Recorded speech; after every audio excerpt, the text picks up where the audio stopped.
Hello, can you hear me? Sorry about the interruption. So yeah, this is officially our last class for the quarter, and I'm sure we're going to have a great session. Just like we usually do, we'll be taking presentations from the two groups, Group 1 and Group 2. So yeah, if the presenters are ready, we're also ready for you. Group 1, you can go ahead and start your presentation while we wait for Group 2 to also do that. So yeah, let's get it rolling. And please, as Group 1 is making presentation, let's Group 2 get ready. Okay. Good good evening, everyone. My name is Mary B. Adiola Susan, and I'll be presenting on behalf of Group 1 on the topic health tourism and health business. Of course, let me share my screen. Mm,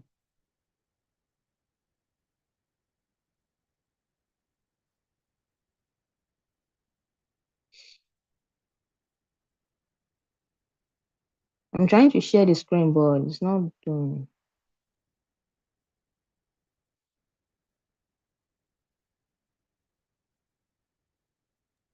Give me a minute, let me see if I can do that for my end.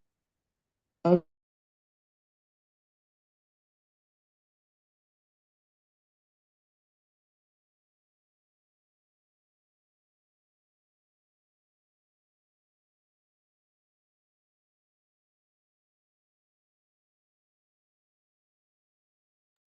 Can you see my screen now?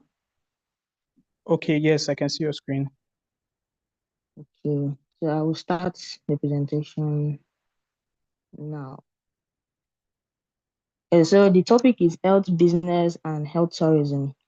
We'll start with introduction. So what is health tourism? Health tourism generally refers to the act of traveling abroad to receive medical care, undergo procedures, or enjoy wellness experiences. So in layman terms and simple terms, it's just traveling from one's country to get what another country has, such as surgery or relaxation or even rehabilitation. So a healthcare business refers to any public or private organization, whether for profit or non-profit, that mainly provides services or facilities to diagnose or treat injuries, diseases, or deformities. Yes, we know that health tourism is traveling abroad to get treatments and all of that. But what is the system? Which system supports this thing? Which engine makes these things run? And that is healthcare business. So we'll go on to the countries like India, Thailand, Turkey, and South Korea. They are the big countries um in this business of health tourism, where they offer quality healthcare for lower costs. So moving on to the next slide, we'll be going on to healthcare technology innovations. So healthcare technology innovations like telemedicine, wearables, and digital health tools are transforming the medical landscape by improving access, reducing cost, and enhancing quality of care. Improving access, that's remote consultations. Now, telemedicine, as we have said in previous classes, you do not have to like go to the hospital now before you can, ask for consultations or get diagnosed. Everything is now remote. Everything is like from your phone, from your doorstep. You don't have to go to the hospital. We also have continuous monitoring. We have things like wearables and remote monitoring. All these blood pressure, machines, and this diabetes patch with they exist to track vital signs and health metrics. This allows for early detection of potential issues and timely interventions. So the third one is increased reach. Telemedicine platforms can connect patients with specialists and healthcare professionals globally, expanding access to specialized care. Before it was one fits all. Everything is just for one person, but now the doctors can focus on a single patient and make a specialized care just suitable for them. Excuse me. Then the second one is reducing costs, lower hospital readmissions. Like before now, during my time when I was with my mother in the hospital, you will see a lot of people in the emergency. Any small thing, you will come to the emergency. But now with the use of healthcare technology innovations, the readmission hospital readmission has been reduced by, let's say, 14 to 20%. This is just general percentage, but Nigeria is still in Nigeria, it is still a bit, slow going, but we are getting there. We have reduced emergency visits, just as I've said, and cost savings, not only for the patients, but also for the hospital. The money that you used to get to the hospital and the money that you used to, the time you waste there to wait for consultation, you just use everything now for telemedicine and just on the phone or just on the digital devices. Then we have enhancing quality care, personalized care. Wearables and telemedicine enable healthcare providers to offer personalized care tailored to individual patients' needs and health status. So an example is Flow, where there is an AI chat box where you can input your symptoms, and it will, with the data, it will make up a personalized personalized care tailored to you. Then we move on to the impact of technology on health tourism. Okay, technology has had a great impact on health tourism as more people are now able to access excuse me, higher quality of healthcare services abroad remotely. How so? Number one, we have patient management. Technology allows for a well-coordinated experience between patients and healthcare providers. Electronic health records allow doctors in different countries to access a patient's medical history before arrival. Before the arrival of technology, everything was on paper, everything was in a folder. You will have to look for your name, like even like now, for example, Adiola. But how many Adiolas do they want to look for? Because we have a lot of Adiolas in the whole of Nigeria. It will take a lot of time to just get the information. But now technology is here. You can just search the person's full name and you will get that in a jiffy. Then we go on to marketing. Technologies have been put in place. Sorry. So marketing technologies have been put in place to ensure that patients and healthcare providers find themselves seamlessly with tools such as social media websites, targeted ads, SEOs, and the likes. So with marketing now, of course we have these innovations, we have all of this, but how do we make people to know about them? We have to do advertisement, we have to make people know about them, we have to write about them, we have to use the tools that has been provided for us by technology, such as social media, such as search engine optimizations, and the likes. Then we also have patient satisfaction through technology on health tourism. Patient satisfaction has been on the rise now. Before while you go to the hospital or while you go for consultations, you will receive, time would have been wasted, a lot of time would have been wasted, a lot of money would have been wasted, and come back home, they will not see drug, everybody's mood is on the down low. And now, but technology has already changed this with AI and data analytics. Then move on to healthcare policy and regulations. Yes, we have all of these innovations, we have all of this healthcare tourism, we have this concept, but with even the greatest of innovations, they cannot function without good policies. An example would be of US now. US, we know that it spends twice as much as on healthcare as its other counterparts, rich country counterparts. But now we are seeing it has lower death rates. It has a high death rate and it still has lower life expectancy. Why? The issue is inequality, whether it is race or source of income or education or anything actually. Then we move on to like black individuals have a cardiovascular death rate of 20 to 30% higher than the white Americans. So we also cannot blame the hospital for only the hospital for the outcomes of some outcomes of going of sorry, we cannot blame only the hospital for outcomes of healthcare. We also have something called health determinants. Health determinants encompasses genetics, lifestyle, emerging risks, social factors such as poverty, education, and employment.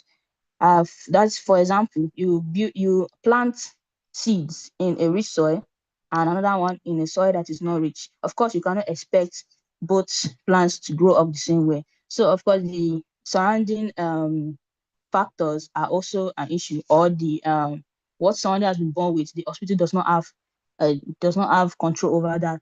We also move on to health tourism policies should establish health tourism boards, streamline visa processes, enforce accreditation, and response to local healthcare challenges. Okay, so what we have, okay, we are saying that policies should be available. What should these policies aim to achieve? They should ensure patient safety, they should promote and support the industry, and they should make travel easy.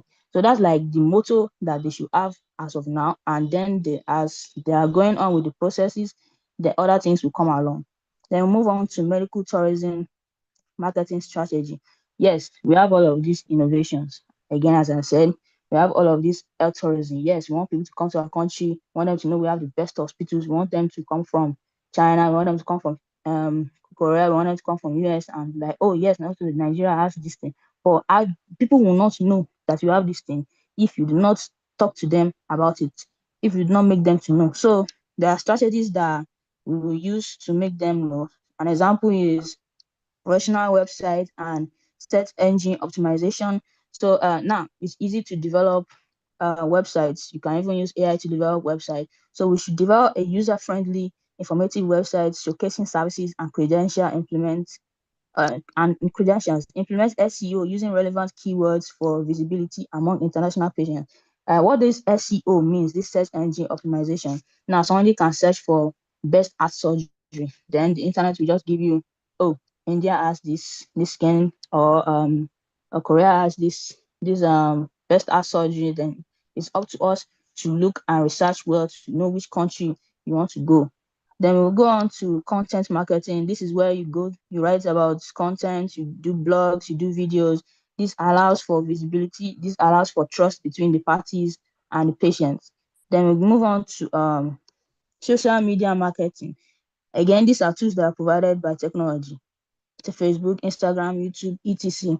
You might not be on all three, you might not be on all of them, but at least you will be on one and you will see where information comes in. We move on to social sorry, brand ambassadors. Develop advocates among medical staff and satisfied customers. Then strategic partnership. Collaborate with medical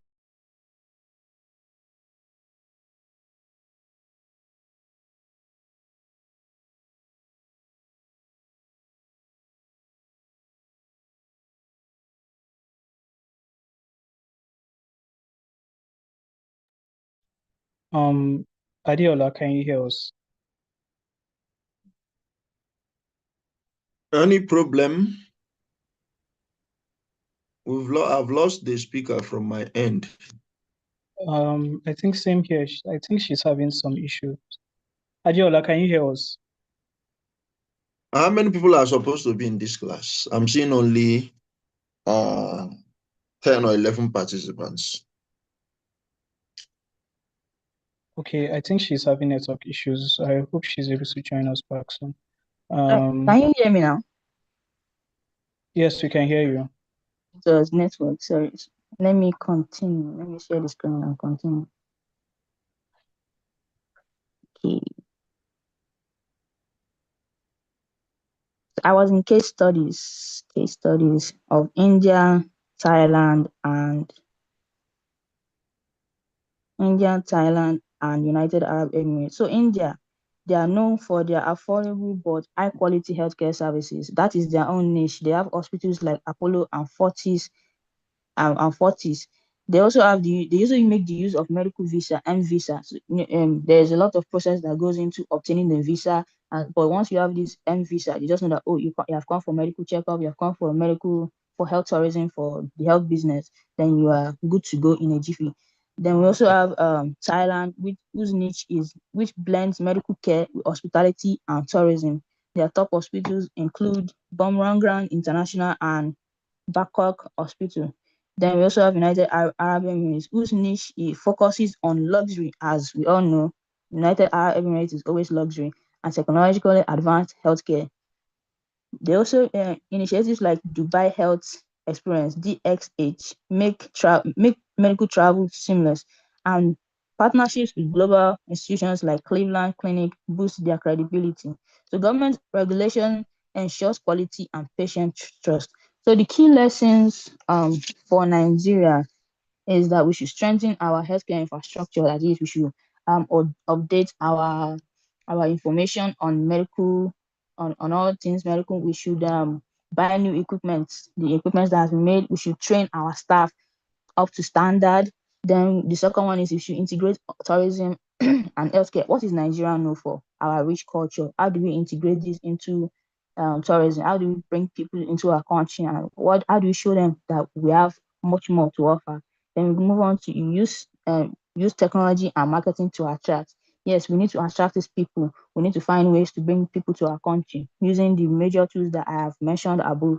Then move on to the challenges and prospects. Of course, we have all of these innovations: telemedicine and virtual consultation, digital platforms, AI, and IR 4.0 technologies. But as technology is growing, competition is growing.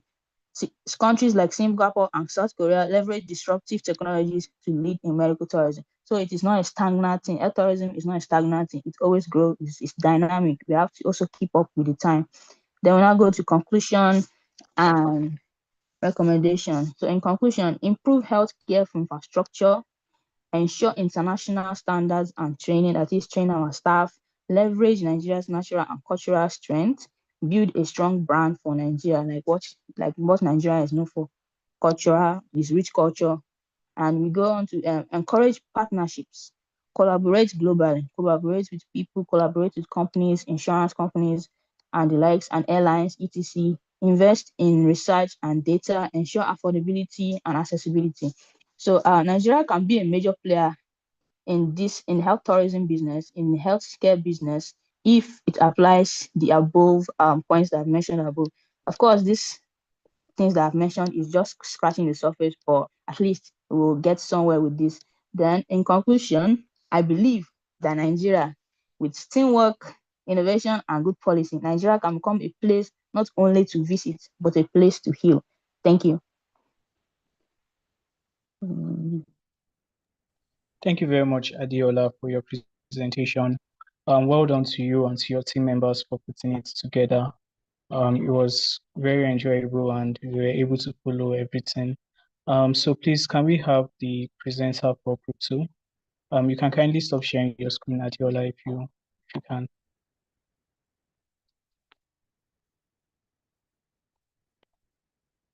Do we have the presenter for group 2 in class?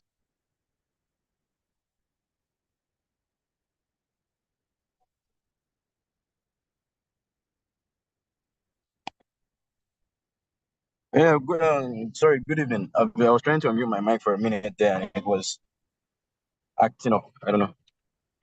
All right. Yeah, thank you for joining. So please, we would like to get presentation from you on behalf of your group. Yes, so please give me a minute to share my screen. All right.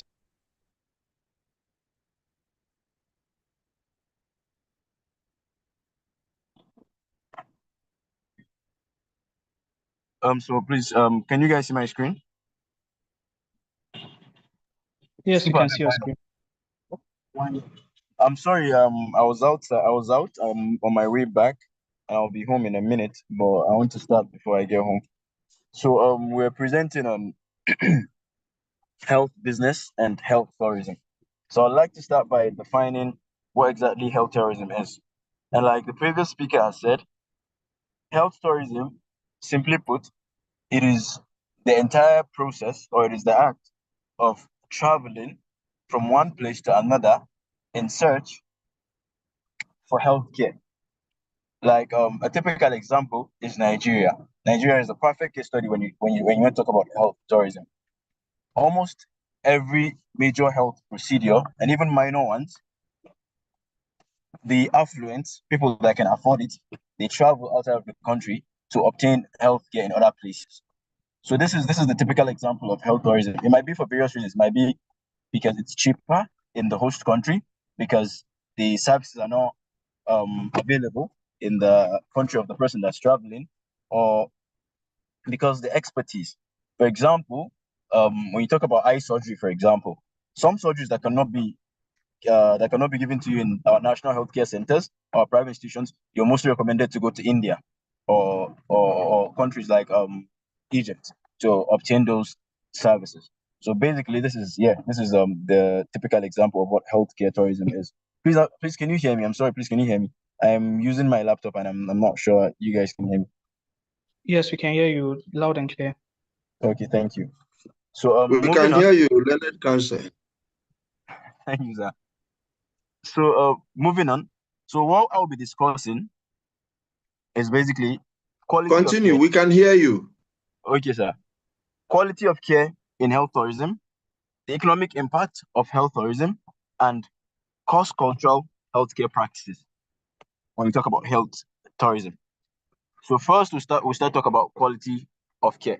And this is the major thing when we talk about health tourism, healthcare tourism. This is the major thing, and this is the major cost apart from the cost and what have you. This is the major reason why many people travel or even partake in the whole health tourism process. It's the quality of care. Some people believe that the other countries have better equipment, better trained personnel, better environment. So the quality overall is generally better.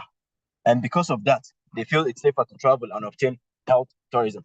A typical example, again, I always give you is Nigeria and Nigerian politicians. You've never heard of health tourism. Just think of the average Nigerian politician, every Nigerian president that we've had. Think of President Muhammad Buhari. He probably spent half of his tenure in a London hospital. He was traveling every few months. You'd hear he's gone on for he's traveled for health reasons, traveled for health reasons. So this is basically what healthcare entails, and mostly it's because they believe, okay, the quality of care that we're going to receive in these host countries is better than what we have in our country. Probably because the hospitals that are here do not have the facilities that the country have, or maybe the round the clock care, or because of the facilities or the equipment or the personnel or expertise that those countries. For example, Turkey, for example, is known for hair transplant. When you talk about hair transplant, the first country that comes to your mind is Turkey. You understand? So even if the facilities are available in Nigeria, because the quality and the popularity of what is obtainable in Turkey, most people would rather have this transplant in Turkey. Yeah, so this is uh, quality of healthcare and health tourism. When we talk about Nigeria, we talk about Nigerian facilities across both the public and private healthcare sector. We all know it's not equal. Our healthcare facilities, they give variable, let's say what's the word? What's the word from different levels of quality when we talk about healthcare. In a hospital in Abuja, even if it's a public hospital, even then to a private hospital, let's say a place like Katsina, for example, and then the levels are obviously always higher in the private healthcare facilities and some public healthcare facilities, depending on what facility you're using, especially. There are hospitals, there are healthcare centers, there are PHCs, so quality varies obviously across the level of healthcare facility you're using and also the place. So this is a major reason of travel. So why health tourism? Why health tourism? This is basically what I've been discussing. Since health tourism, building global and patient trust. A lot of countries invest particularly in healthcare tourism so as to build that trust. Patient trust, global trust around their global partners. Maybe it's within the continent or it's intercontinental. One major reason that a lot of countries invest in healthcare tourism is so as to build that trust. Then also enhancing business competitiveness. I believe this is self-explanatory. A lot of countries invest and people partake in healthcare tourism. They specifically build these facilities so as to compete business-wise, ensuring proper quality of care. Obviously, as a patient, even as a doctor, as a personnel, the major reason you want to travel and receive healthcare in another place apart from where you are to go through that inconvenience is the quality, like I said earlier. Then international collaboration and training. Obviously, there are institutes, there are bodies, medical bodies and institutes that train personnel for each other. And for example, even in Nigeria, for example, a lot of our country, a lot of our personnel, when they finish, they take this exam. Sorry, I've forgotten the name. I'm very, very sorry. It skipped my mind. I saw it while I was reading for this.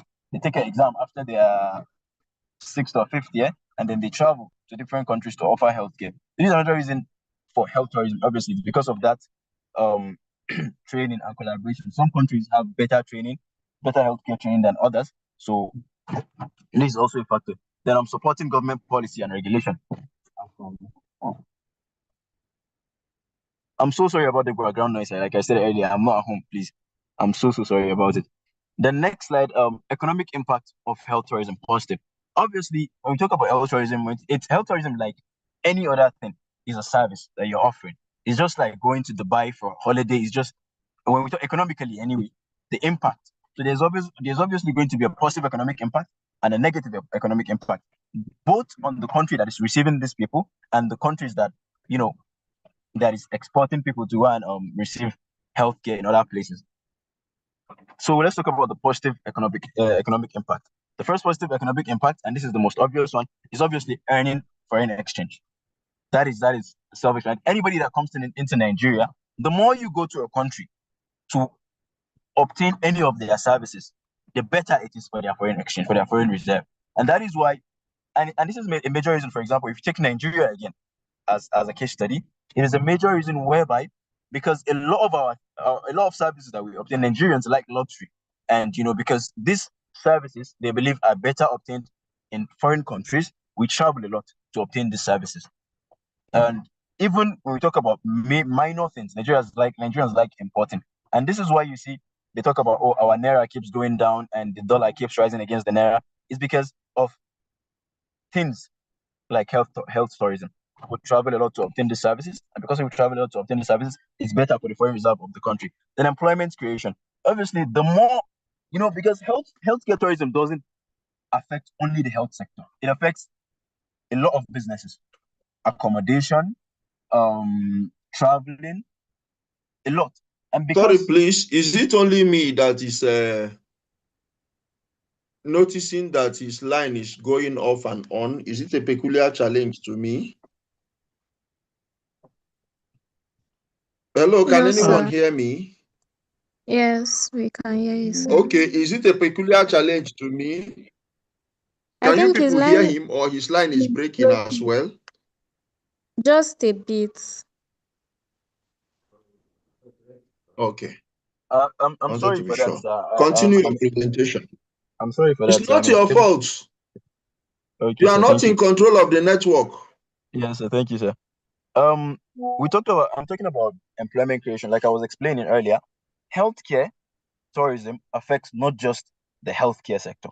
It affects a lot of sectors that are in and around that place. For example, you cannot go for healthcare tourism without you patronize airlines, you patronize hotels, you patronize restaurants. So most countries that receive this healthcare tourism, it serves to create employment for most of their people. From the person that carries your baggage at the airport, to the taxi that takes you to your hotel, to the hotels, to the restaurants that you eat at, to there are restaurants that specifically open for the purpose of catering for the international visitors, for the international guests. And healthcare tourism is one of those reasons that people travel, and they create a lot.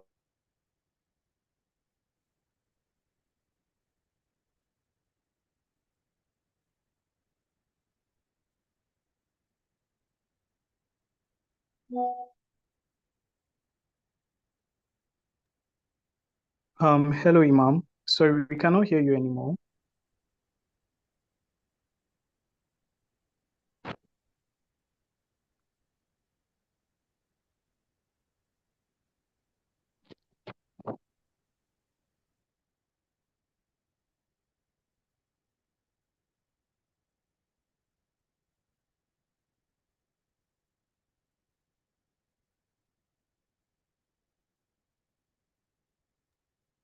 Okay, we have lost him. Okay, he's back. Imam, are you with us? Yeah, I'm so sorry. I didn't even know it disconnected. I just saw it loading. Okay. The network is Yeah. just so bad. Yeah, so we talked about employment creation, then infrastructure development. If you can hear me, Sorry, right? sorry to interject. Sorry to interject. So please, your screen is no longer being shared. So Okay, sorry. please, can you just try and share? Yeah, I'm trying to do that as we speak, sir. My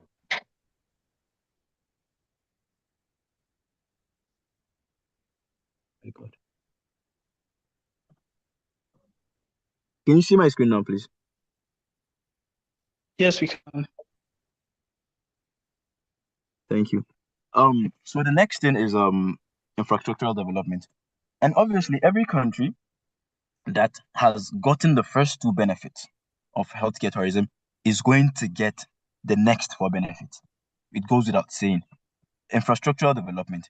As long as you get an influx of people visiting your country to obtain these healthcare services, you obviously are going to have more developed hospitals. You're obviously going to have more developed, and to attract continuous influx of this health tourists, your government is probably going to pay attention to developing the airport, the roads, the dining, the diners, the restaurants, and what have you. So any country that generally generates influx of healthcare tourists is invariably going to have an improvement in infrastructure.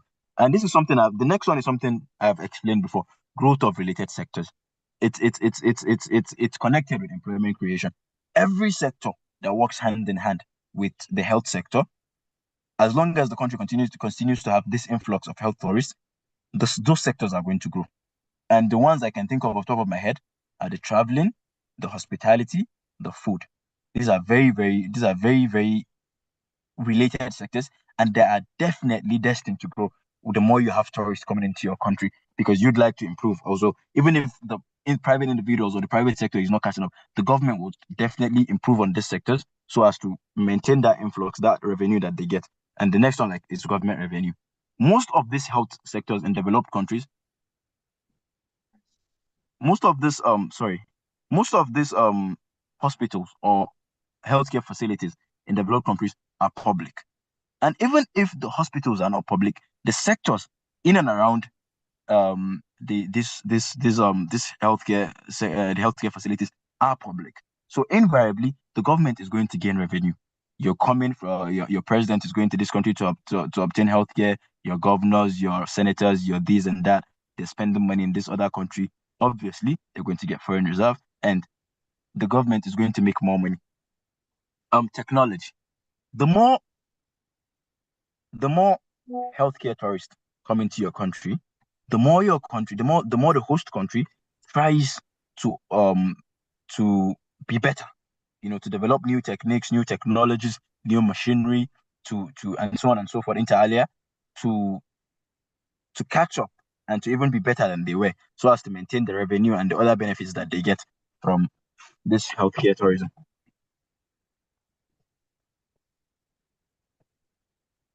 The next thing is the negative impact. Just like we say, everything that has a positive impact has a negative has some sort of negative impact too.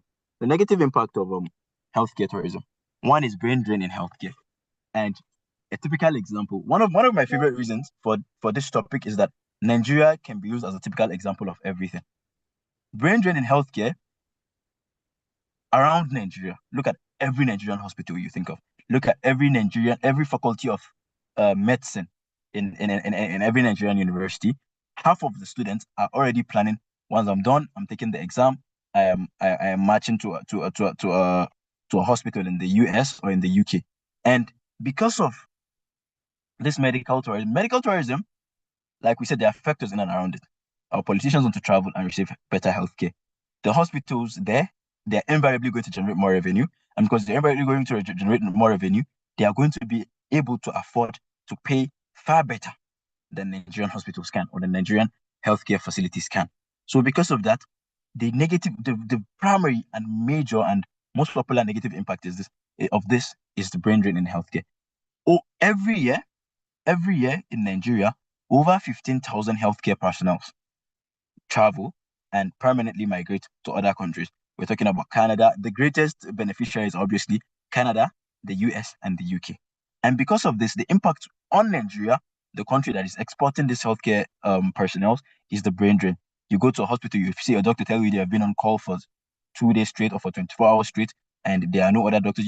I know of many facilities in Nigeria, especially when you go to small local governments, that tell you they have only one doctor, and the doctor has to come in today, come in tomorrow, come in next tomorrow, even if his job description does not require it. But because of the brain drain, but because of the inavailability of the personnel, there is very little people to pay attention to cater for for more patients. When a quick research tells you that in Nigeria, for example, the amount of doctor per patient keep decreasing per year.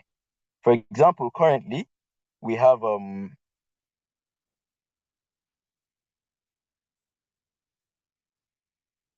sorry, I wrote this down somewhere, but I cannot find it. But in Nigeria, as a typical example, we currently have the ratio of one doctor to around 200 to 300 patients every day in every Nigerian hospital. So this is the major negative. Sorry, repeat what you said now about the ratio of doctor patients.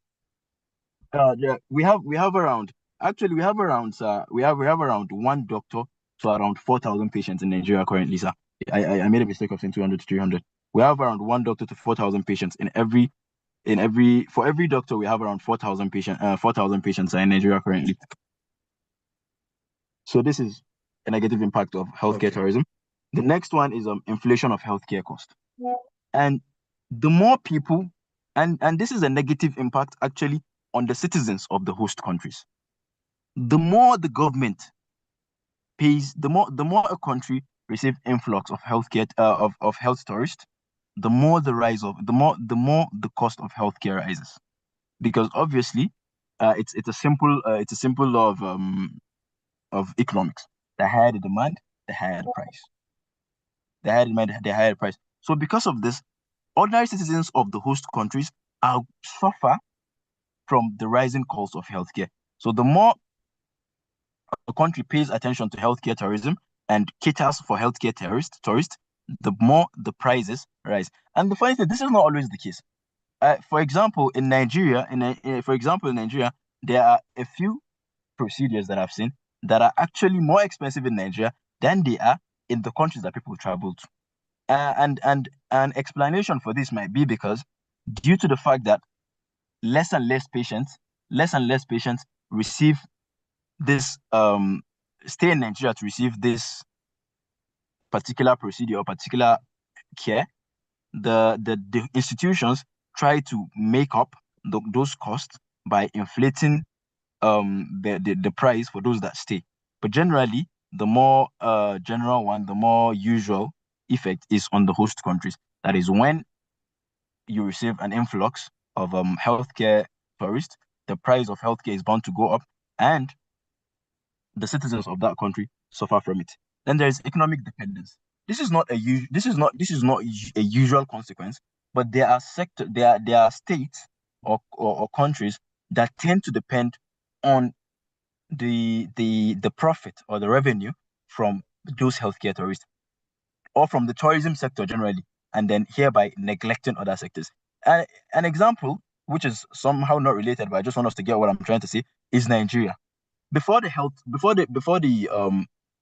oil boom, Nigeria's major source of income was agriculture, and because of that, the agricultural sector was steadily developing.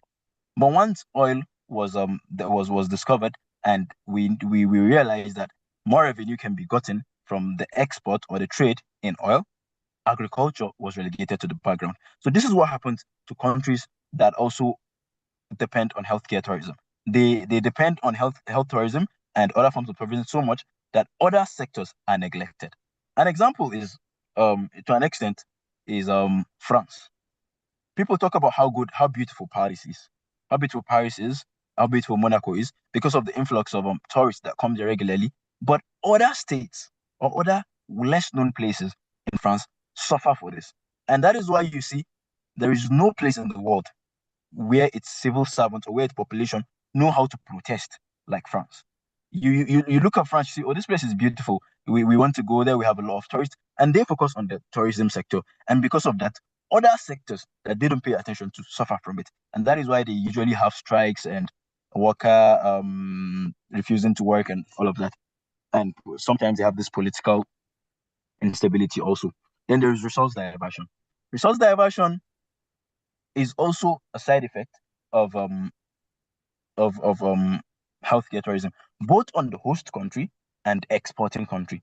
On the host country, because obviously when you're dependent on something to give you more money, you're obviously going to divert resources to improve on that thing and neglect other sectors. So when a country becomes dependent on the revenue or on the cost or on the money they make, on the profit they make from healthcare tourism, they are bound or most likely going to neglect other sectors. So the resources that are supposed to be evenly spread, just like in Nigeria, how resources are supposed to be evenly spread among the petroleum sector, agriculture, and what have you. And then they neglected those sectors, and resources are diverted to one place. And this is what happens with other sectors too, with other countries too, or with other states too, that depend largely on healthcare tourism. On the exporting country, the resources of the exporting country are obviously diverted. Resources that are supposed to be invested in the healthcare of the exporting country are taken to other countries. And a typical example, like I've said a million.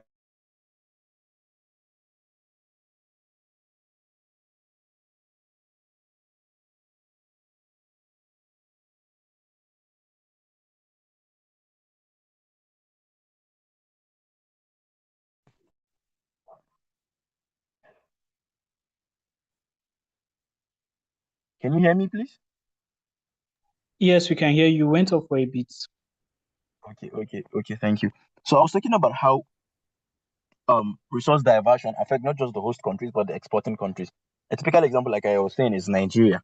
Resources that are supposed to be resources and finances that are supposed to be invested in primary healthcare when providing local healthcare for citizens in the exporting country are taken are used in funding yearly trips or monthly checkups or quarterly checkups for politicians or public office users. And even when we talk about private individuals, resources are supposed to be spent or invested in your local healthcare are taken to other places. And not just your local healthcare, your local restaurants, your local hospitality centers, your local hotels, and what have you. All of those resources are taken from the exporting country and diverted and being spent in other countries. And the effect of this generally is that what the effect of this naturally, sorry, not generally, is that what the places that have been neglected, that those resources are supposed to be spent, are obviously going to get poorer and poorer, and the quality of healthcare they're able to produce is going to become lower and lower. While in the countries that receive these diverted resources are always going to get better. Then the last thing is profit repatriation.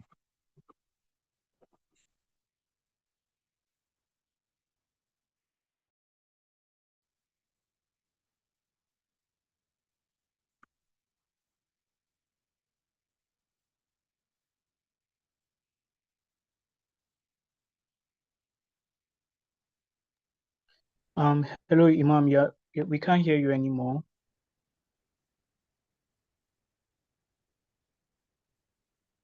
Hello, Imam. We can't hear you anymore.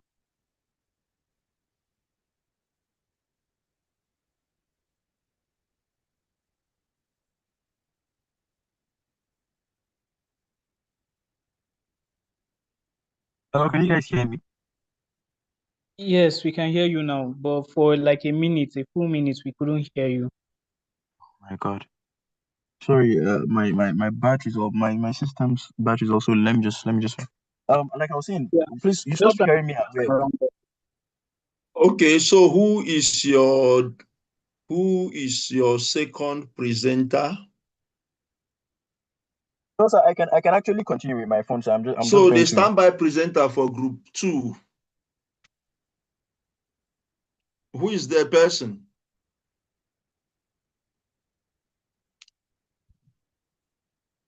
Who is the second presenter for group 2?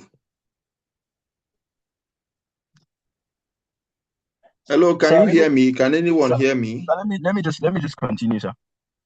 Anyone Yes, sir, at we can all? hear. Confirm if you can hear me. I Yes, can sir, hear we you, Let can sir. me hear be you. sure I'm not talking to myself. Hello? Yes, we Okay. can hear you.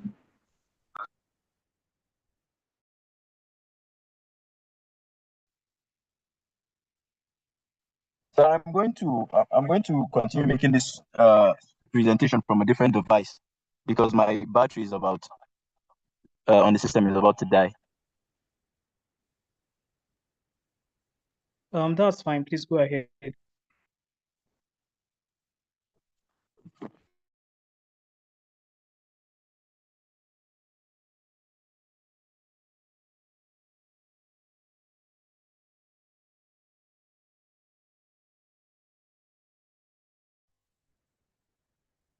Sorry, I just want to share my screen so I can continue.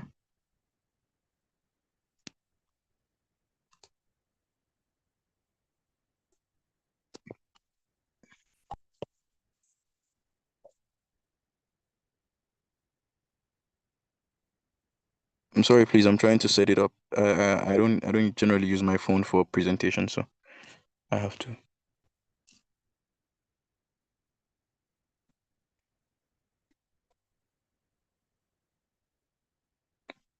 Please, can you see my screen? Yes, your screen is visible. Okay.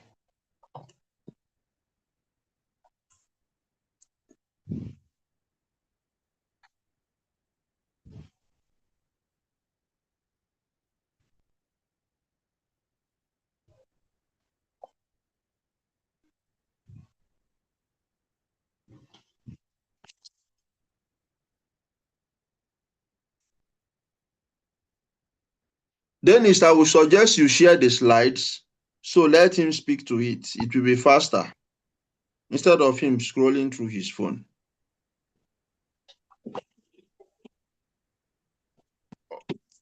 Okay, let me do that for you, Imam. Yes, share the slides. So I'm Suleiman. Sir? Just calm down. Let him share the slide for you. Oh, okay. Thank you, sir.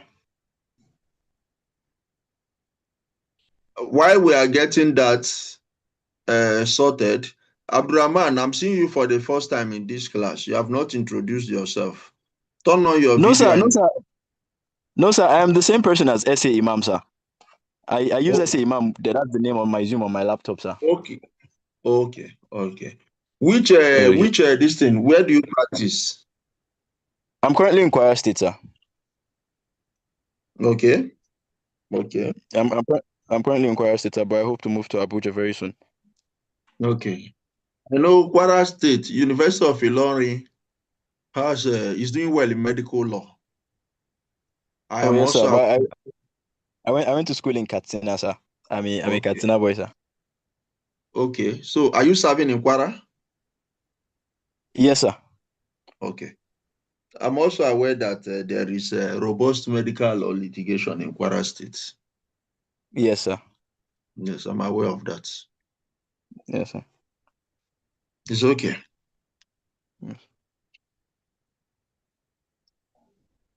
So proceed. So the next thing I'll be speaking to, sir, is cross-cultural healthcare practices in medical tourism. And we talk about cross-cultural medical healthcare practices in medical tourism. We're basically referring to how, as human beings, we're diverse, and because of cultural, religious, or geographical differences, there are different things that work for different people. For example, white people, let's say, I'm sorry for lack of a better term, white people are more prone to suffering from skin cancer when they live in a hot region. And there are a lot of examples. That's why when you visit medical facilities, they take your data, and sometimes they ask you for your tribe, for your race, and what have you, because some illnesses or some medications are peculiar to some cultures or to some places, or people from other places. And it is important to take this into account so that so that facilities can provide better and great patient-centered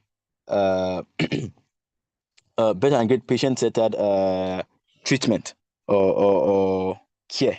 That's the word, care, sir. For people to be able to provide better and patient-centered care for medical tourists, for people coming into the place. So what are some popular practices, or what are some popular considerations when we talk about cross-cultural health services, health practice? Number one, we talk about traditional medicine, herbal therapy. Herbal therapy, when we talk about herbal therapy, the first place that comes to your mind is Nigeria. Africa. Sorry.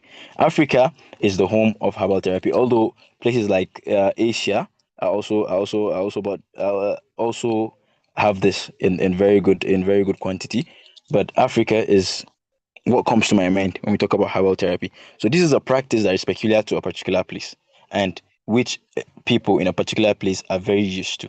So these are things that are exported. For example, when your doctors go from this place to that place, or when your patient go from this place to that place, these are a few things that are exported from these places.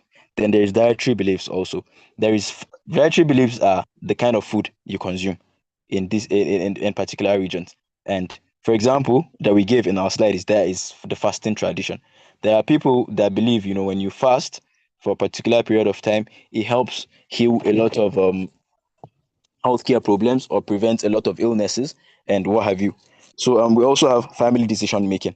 This is, for example, in the north of Nigeria, when you look at family planning and the rate of childbirth and what have you, this is not the same as obtainable in other parts of the country. So this is also another cultural, diverse um, cultural consideration when it comes to healthcare.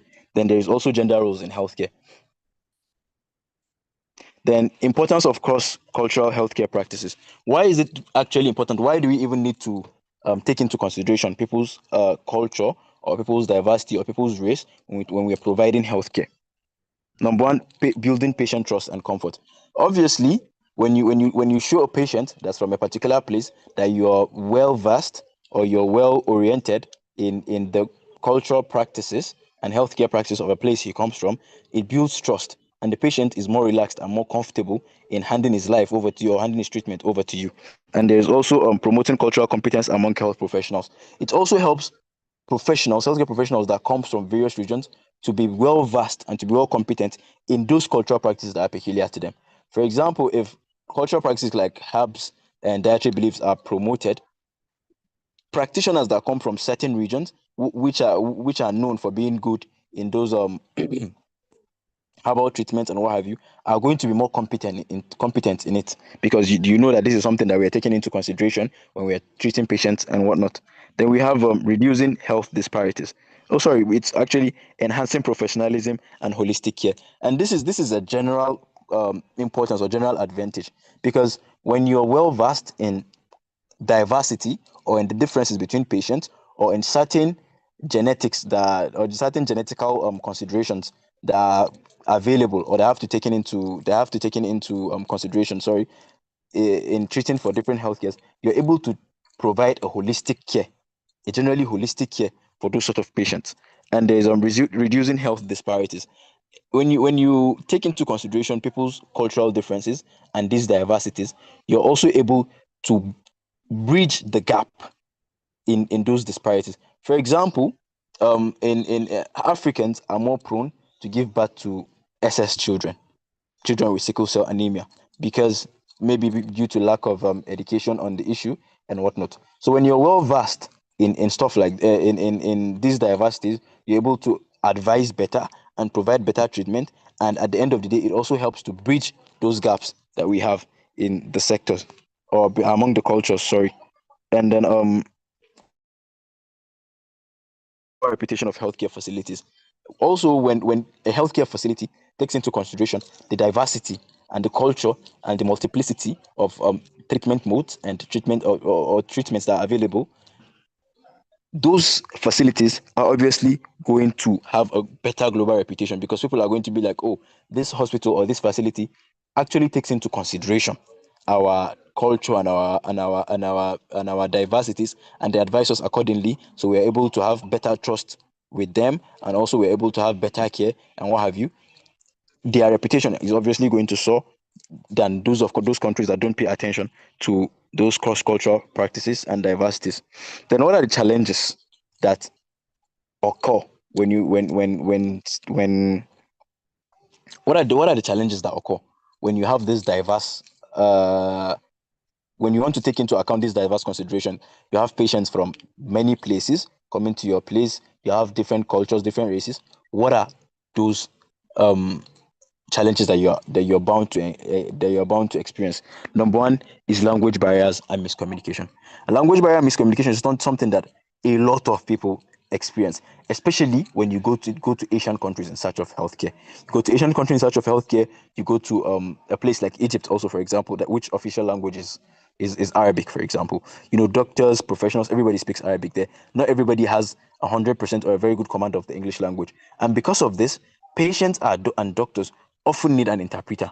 And when interpreters are not available, we are run at the risk of not being able to get your message across because of the language barrier, or even getting the wrong message across. Because the doctors might not understand the patient might not understand the questions being put across to him by the doctor or the assessment, and the doctor sometimes run the risk of not perfectly understanding the concerns or the complaints or the questions or the answers given by the patient. Then we have conflicting health beliefs. Obviously, when you take into account multiple diversities, multiplicities of people, you're obviously going to run into conflicting health beliefs. An example is for some of us that grew up in the north. When you go and meet a typical northerner, a typical local northerner that is uneducated, you cannot, there is no way you're going to sell family planning to him, for example. There is no way you're going to sell treatment for sickle cell and what have you to him. So when you take into consideration, when you receive healthcare, when you receive health tourists or people seeking healthcare from different places, one problem that you're bound to run into is this conflicting health beliefs. Another example is also religion, not even just culture, but also religion. Religion is also part of this considerations. There are sects, for example, within Christianity that I learned do not believe in having blood transfusions. So in having blood transfusions or organ donations and what have you. So you run the risk of a patient being difficult or even the appearance being difficult, not allowing you to administer the proper care or the best care for the patient because it runs counter to some belief that they have or some religious belief that they have. Then also lack of cultural competence training. And this is the opposite of what we talked about earlier, talking about promoting cultural competence. So generally people do not pay attention to cultures and diversities of other people. And even people that come from those cultures, even healthcare personnel, sorry, that come from those cultures or that comes from those lesser known diversities, do not pay attention to those cultural beliefs.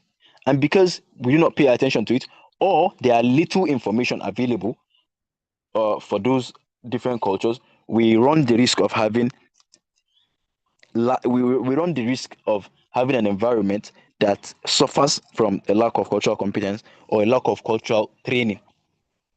And then we have stereotyping and implicit bias. And this can actually be seen from the examples that I've given earlier about the northerners, and this is stereotypes that we run that we run the risk of running counter to or suffering from. For example, I tell you that a typical northerner does not want to do this, does not want to do that. This is the best example of stereotypes that I can give you. And there are also other stereotypes that, oh, these people do not believe in this, these people do not really believe in that. Also, doctors or healthcare personnel or even patients do not even bother, do not even try because they believe in those stereotypes. So what strategies can healthcare personnel, healthcare facilities, and even health tourists adopt so as to be able to improve and strengthen this cultural diversity, this cultural impact, or this cultural cross-cultural healthcare practices? What strategies can be adopted to strengthen it? One is patient-centered communication. That is, doctors, personnel, nurses, facilities should improve on getting across to the patient. Their communications should be centered on understanding what the patient wants and giving the patient what he wants, or treating the patient according to the understanding of his problems rather than what the facility wants or what the facility understands. So basically, patient-centered communication is trying more and more to understand the patient and also treat the patient according to these diversities. And another thing is cultural medication and patient advocacy. We need to have an improved or a higher level, sorry, of advocacy for these cultural practices. There are a lot of practices and diversities that are less known, and this impacts the quality of healthcare that a person receives from these places. Um, we have to advocate more. There has to be a higher level of advocacy and training, and like the next one suggests also training programs. Apart from advocacy, also training programs on these cultural diversities, so that more information will be available to not just the facilities or the personnel, but also the patients, so they can make the best decision on choice of care they are to receive or they are to offer. Then there's also diverse staffing and cultural representation. Each medical facility, and this is basically from medical facility, each medical facility, especially ones that receive a large influx of medical tourists or healthcare tourists, should make it a point to employ medical personnel from diverse areas, from diverse cultures, from diverse races, from diverse ethnic groups, so that more information and more knowledge will be available to people on these issues. And an example that people might find funny is malaria. Doctors that are exported from Nigeria to other places are better at care for malaria than doctors in places that do not even suffer from malaria. For example, like places in the US, I've heard accounts of medical personnel saying they're receiving patients that just got back from Nigeria, just got back from an African country, and then they present a complaint of malaria, and suddenly you see doctors that are not well versed in the diverse cultures or in what's applicable in other places. They begin to panic, and then you see the doctor that's more vast in the Nigerian system, that understands what's happening. He's able to easily administer a better care for the patient. So yeah, diverse staffing and cultural representation among the staffs of healthcare facility, it also helps them be able to give better care. So I've come to the end of our presentation. I am so sorry for all the network and for all the network stops and my mistakes, if any, my mistakes. So thank you so much for listening. So that is all from us, Group 2. Thank you for listening. God bless you. Awesome. All right. Awesome. Good job. Okay. Vivian, can you turn on your video? Hello, Vivian. Okay. Have you introduced yourself here?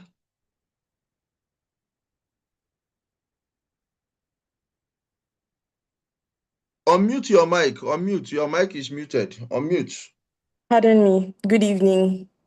Good evening. Hi. So introduce yourself. Okay, my name is Vivian and I'm a lawyer. So, Okay. and I'm in Group Where do you 2 practice? in Lagos. Hello. I said, where do you practice? I answered. I said I practice in Lagos. Can you hear me? Your line is breaking. I said, which jurisdiction do you practice in? I practice in Lagos, sir. In Lagos. Can you hear me? I practice in Lagos. Yes. Okay, awesome. So why the interest in medical law?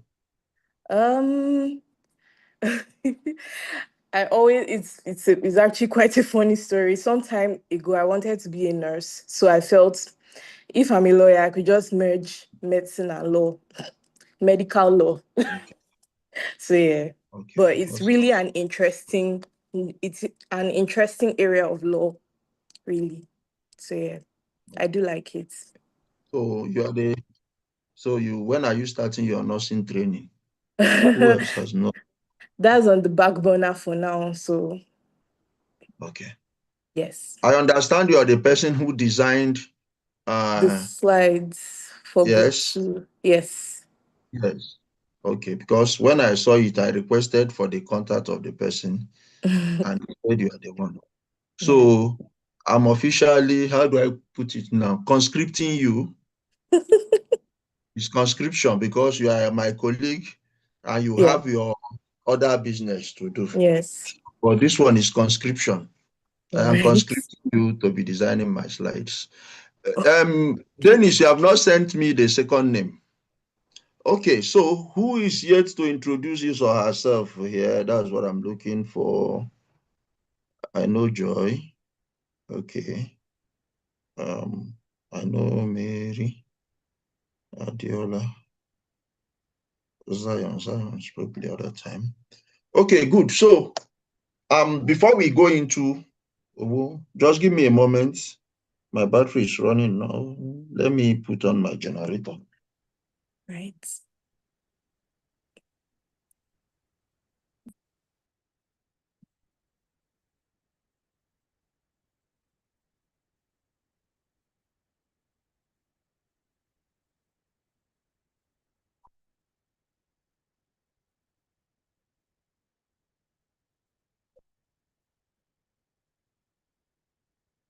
Oh, Jesus Christ.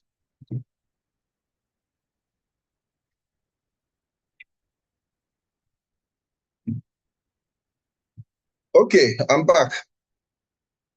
Before we go into the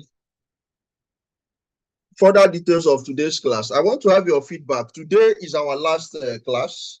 I want to have your feedback. What you have learned over the time. You people are supposed to be tagging me on your reports, but I've not received any tag.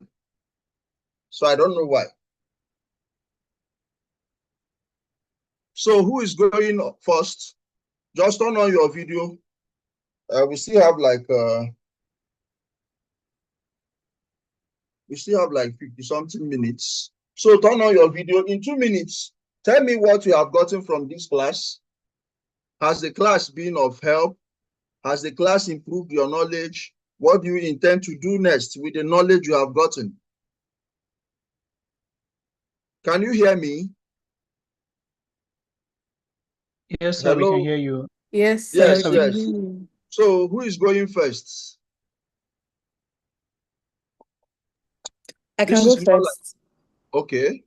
Okay, so this topic in particular, I remember when I was doing some research on it, it didn't seem like it's a well-known thing that people travel out for healthcare services, for treatment and all of that. But I didn't realize that there was much more depth to it until I did the research. So that has helped me. It has broadened my knowledge on the topic. And, getting to do research, I saw that, there are different things that I would pass on as normal, or I would just glide through it. But it's actually something to think deeply about, especially in this topic, in these climes, and in these times. Yeah. So that's my takeaway. It has just broadened my knowledge on it. So Okay, that's it's a one. plus. There is more. Thank you. I've not made my comment on today's topic. So you people, the two groups left out a very vital body of knowledge that is important in this topic. So we'll discuss the types. Next person. Who else is going? Hi. Okay, Eniola. Good afternoon, sir. So, Yeah, you are from topic today. Unilore, right? Yes, sir. Okay, So, so this topic to be very, very, not very just this particular. topic, what we have done Okay. so far, not just Okay, this everything topic, done. what you have Okay, so learned, has all the this. program added value to you? What Yes, it did you has. not know? What stood out for you? Yes, So so that I assure myself that I'm not wasting my time. So at all, that sir. next session, I will not resign. Okay, Okay, so sir.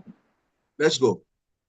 All right. So this internship mentorship program has actually been very good to start with, like beginning from the research to the presentations, then like the contributions and comments you make and how you introduce some things. I feel like one of the classes that really, really stood out for me was on health technology, actually, like the emerging innovations, how AI and robotics and Okay. everything has like been included into the health sector. Like these were things that I didn't really I felt like, oh, like robotics, exoskeleton, like it's just coming. Like I actually never knew about um the electronic patient records before until I actually began this internship. And also, I never saw like medical law or like the health sector generally as more of a contractual, what's it called?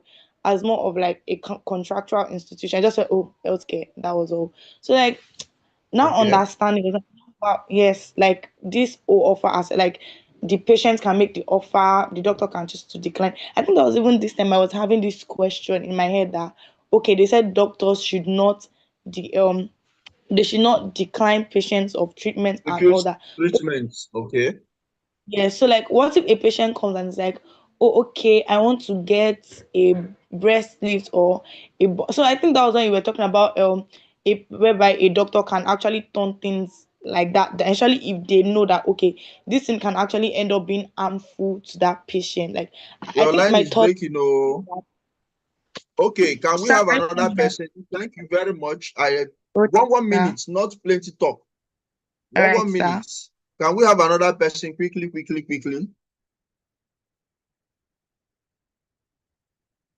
If you do not volunteer, I will call your name.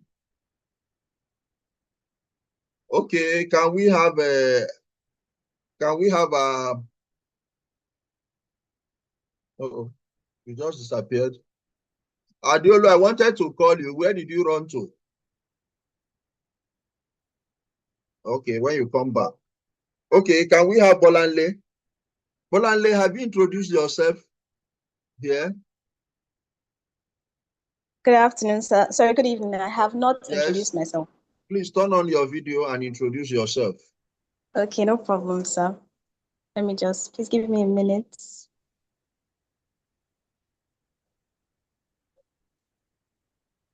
Okay, so good evening, everyone. Okay. My name is Omobolanle Alashe. I am a lawyer.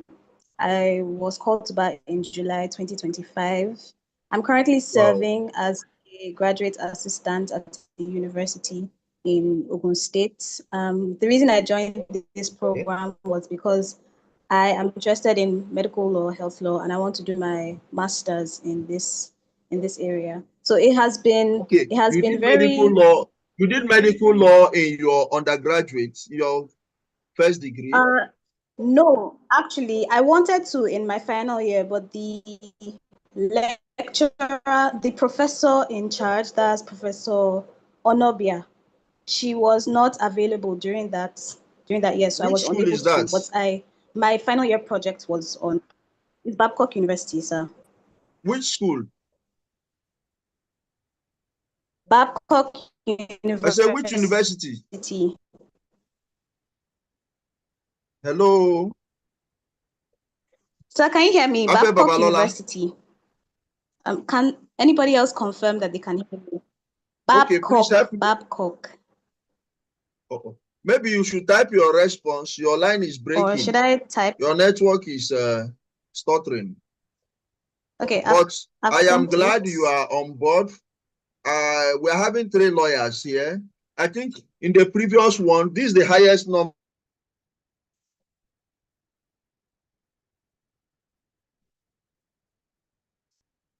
Oh, I can't hear him again.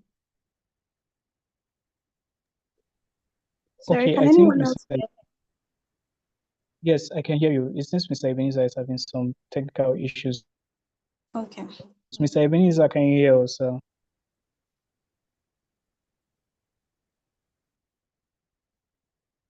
Hello, Mr. Ebenezer. Okay. So I think it's a network issue. He'll be rejoining us soon. Right. So please let's hang in. And for the mentees, please, I want to encourage us. Please let's do well to kindly share what we have learned so that we can move on to other things so that we don't necessarily waste a lot of time restating or having to spend so much time calling on you to respond.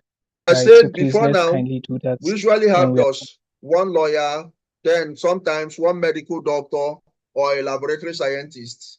But now we're having 3 lawyers. So I'm glad that my learned colleagues are showing interest in this area of practice.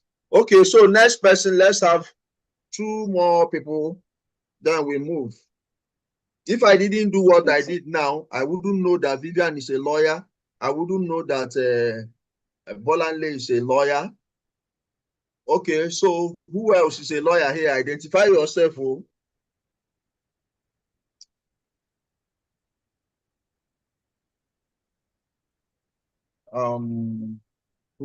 will speak next?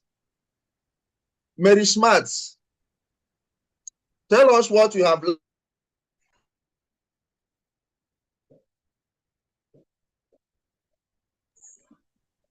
Good evening, everybody.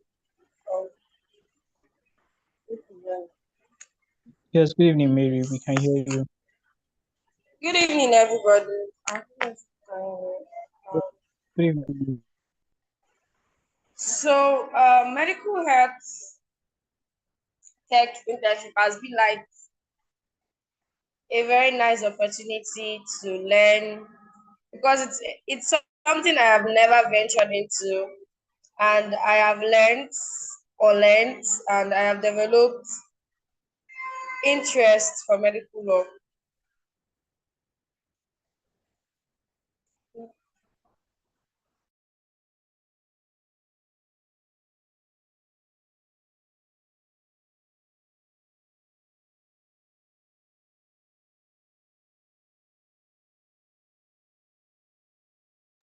Okay, I kind of noticed that most of us are having some challenges with our networks, right? I can see that we log in and log out.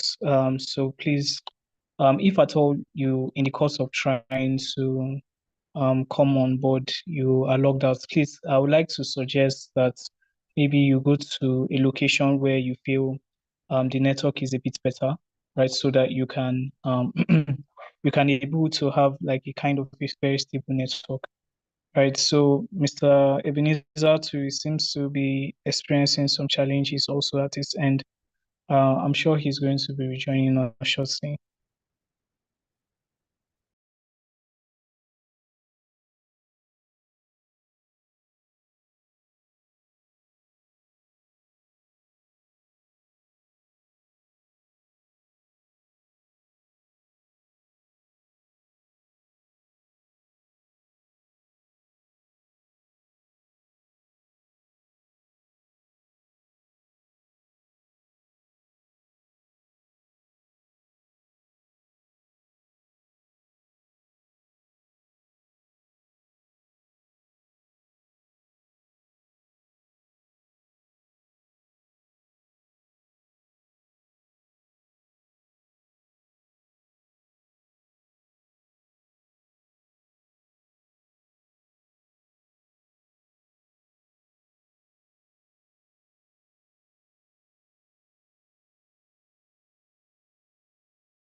Sorry about that network misbehavior. Okay, let's make progress. Tourism, health tourism. Can you hear me, please? Health tourism. Okay, good. I have to. Okay, good. Either my phone or my system.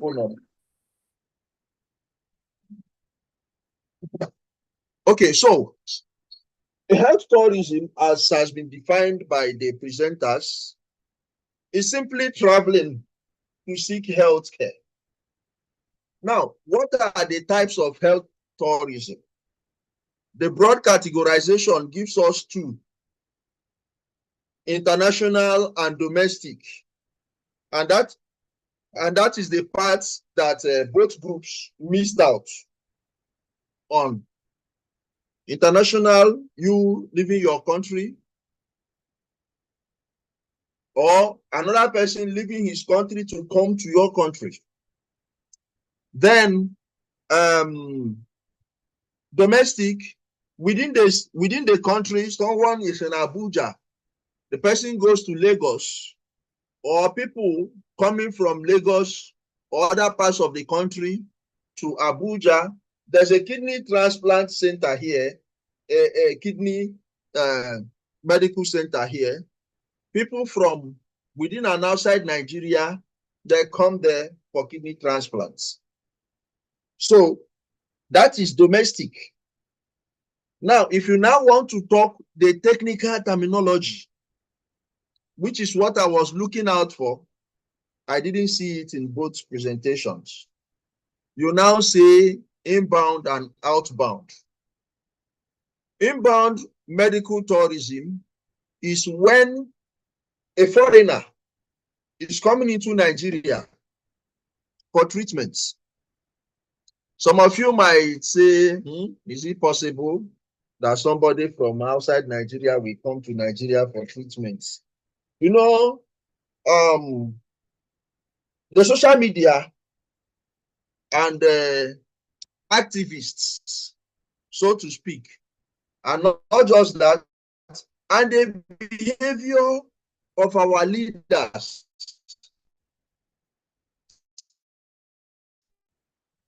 have made so many people lose confidence in this great nation called Nigeria. And we think that it is all negative. It is not all negative.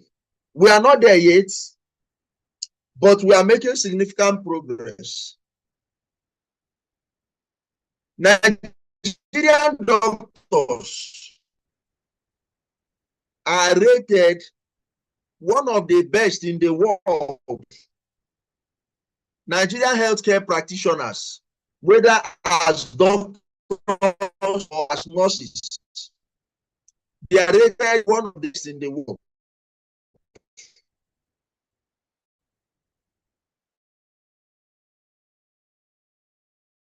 First doctor to go into neurology and nephrology as area of specialization is a Nigerian. Now, the challenge is that our home, we are not retaining these professionals. We are allowing them to go and shine outside, do their exploits outside. As Nigerians travel out, the people they go out to meet are Nigerian doctors working in different world-class hospitals. Go to India, go to US, go to UK, go to Saudi Arabia. There are Nigerian doctors working there. In fact, I'm going to tell you a story. In 2021, yes, we were doing a health law. Chief Michael Zekome is a fellow of the institute. And he was telling us a story. Michael Zekome, SN, some of you may know him. He said that he had toothache. And he had checked some hospitals here. They couldn't do anything. So he flew abroad. He went to UK. When he got to UK, he went to a hospital. It was a Nigerian doctor that attended to him in UK. The thing was not solved. He went to US for toothache. It was a Nigerian doctor that attended to him in US. It didn't work. He went to South Africa. Another Nigerian doctor that attended to him in South Africa now said, Alga, why you travel all the way to South Africa for this? Go to National Hospital in Abuja. They will fix it for you. He said, eh? He said, yes, go to National Hospital.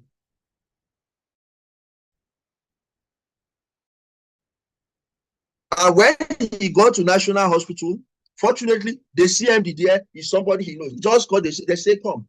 He went there, and that problem was solved. Now, why did I tell you this story? What he did was outbound medical tourism. Just imagine how much he has spent going to 3 countries. And this problem was solved here in Abuja, where he lives. And I want to believe he didn't spend up to half of his flight ticket for one trip to solve the problem here. Nigeria, people are coming into Nigeria for fertility treatments. Both Nigerians living abroad and non-Nigerians are coming into Nigeria for assisted reproductive treatments. Now, that is inbound medical tourism. Now, what are the challenges? People also omitted this. Number one, the 2 major challenge of our medical tourism sector is 1, power supply. Where there is no power supply, there is no health care. Because the hospital runs on power. The medical equipment run on power. How much is petrol now? How much is diesel now? There have been cases where doctors have reported that they are using torchlight in the theater to conduct surgery. So it is a challenge. Just imagine that a foreigner comes to Nigeria. This person does not know the meaning of power outage. Some years ago, in the early 2000s, maybe 2003, 2004. Okay, between 2002 and 2004, a popular television presenter was on air, and she said she took her daughter to UK for holiday. Her daughter was around 8 to 10 years then. So for the first 1 week they've stayed in UK, there was no power outage. They entered the second week, no power outage. The girl called her mother and said, "Mommy, these people, their NEPA is not working. Their NEPA don't know their work." Now, to that girl's mind, NEPA then, before PHCN, is an organization that takes light and breathes it at will. So she now goes to UK where there is constant power supply, and her understanding is that the UK people there, they don't know their work. So imagine that the foreigner is undergoing treatments and everywhere goes off. There's no light. Everywhere goes blank, goes dark. They say there is power outage. So you see that the high cost of medical treatment, part of it is power, because they need to run on diesel. Some of these big hospitals, some of them have 3, 4, 5 gigantic power generating sets. Is diesel. So you see, it is a serious challenge which the government needs to look into. When they began to ration lights, band A, band B, band C, a lot of hospitals were under band A, but they started crying out because of the bill. Who will bear the brunt at the end of the day? The patient.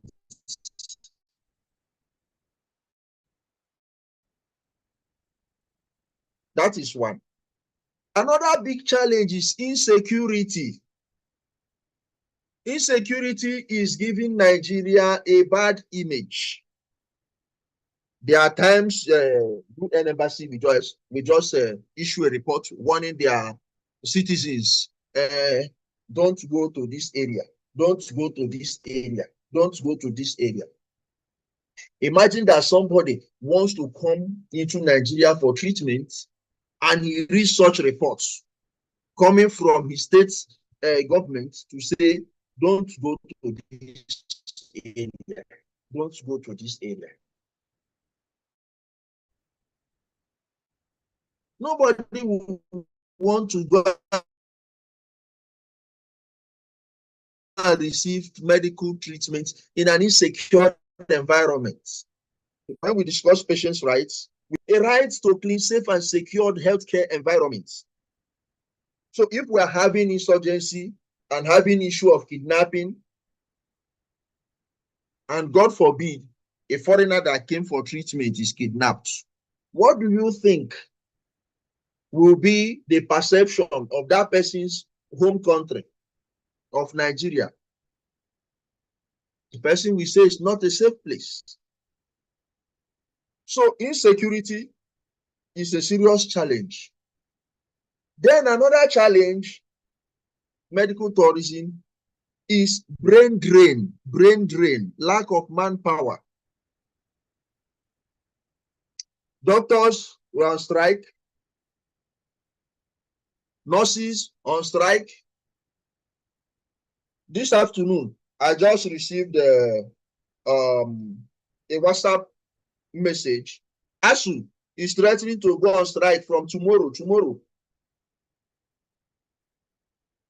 So the question now is, for how long? If our best hands are going abroad, doing exploits. We report, we celebrate them. Okonjo-Iweala's son, Dr. Ngozi Okonjo-Iweala, or Professor Ngozi Okonjo-Iweala, her son performed the first robotic surgery. The first one. He's in US, he's a medical doctor. He's from Abia State here. He's from Abia State. It's in the news. So, but he's not in Nigeria. His brain is functioning for foreigners. On the 9th of last month, September, I attended a dinner organized by the healthcare community to welcome a foreign minister of a particular nation. And I was invited. And the lady with whom I shared a table, she's a pediatrician. While we were talking, she told me she's quitting. I posted it on Facebook. She told me she's quitting. I started begging her. I said, Madam, please, on behalf of the children you are taking care of, I am pleading with you not to quit. Now, if she leaves, that is -1 brain. When Mr. Suleiman was making his presentation, he said the doctor ratio in Nigeria, the WHO doctor ratio in Nigeria is actually 1 doctor to 600 patients. 1 doctor to 600 patients. In Nigeria, it's actually 9,000 plus, not 4,000, sir.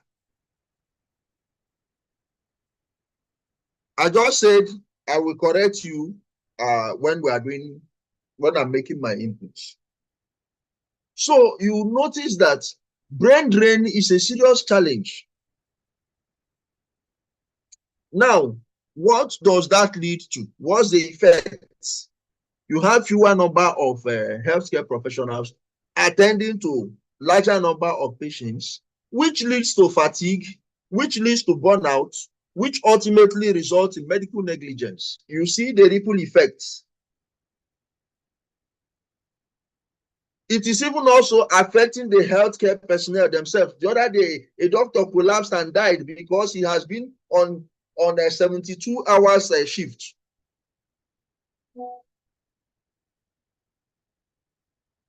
So these are challenges. Then another challenge, immigration challenge. Processing of paper to go out or processing of papers to come in. If there is delay in issuance of visa. I'm going to share a video on the platform.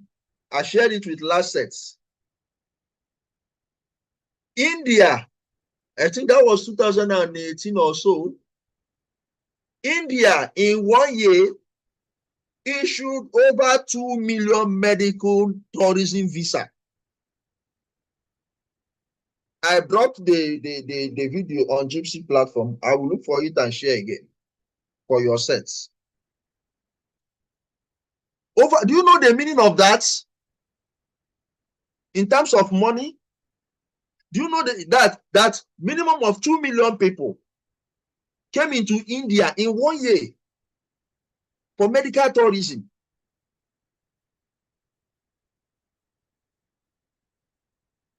I have a junior in the university. A hospital mismanaged him here in Abuja. The case is still before the Medical and Dental Council. It was a spine treatment. When Abdul Rahman was talking about, Suleiman was talking about, how do I put it, different categories of illnesses being prevalent in some areas, his case came to mind. They mismanaged him. It was a spine challenge. They told him here that he will be paralyzed for the rest of his life. This is a practicing lawyer with family.